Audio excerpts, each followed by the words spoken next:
Mapagpalang araw po sa lahat po ng mga SSS members at pensioners. Welcome po sa aking YouTube channel.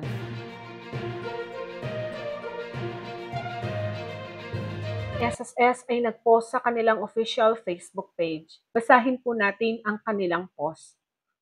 The SSS Calamity Loan Program is now open for members affected by the recent 7.4 and 6.8 magnitude earthquakes in Davao Oriental. This program aims to provide immediate financial relief and support to help members recover and rebuild.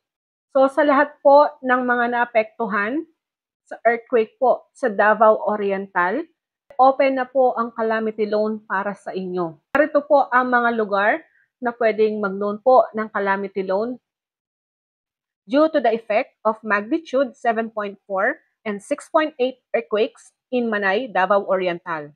Per NDRRMC Situational Report number 5, dated October 14, 2025, narito po ang mga city at municipality: Mati, Tarragona, Manay, Caraga, Baganga, Katiel, Boston, Lopon, Banay-Banay, San Isidro, Gov. Generoso.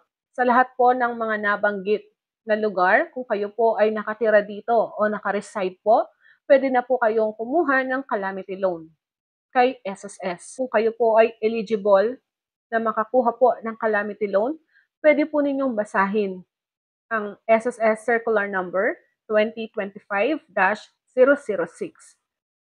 At ito po ay makikita sa mismong SSS website po, kung saan po lahat ng mga circular ay nakapaloob po doon.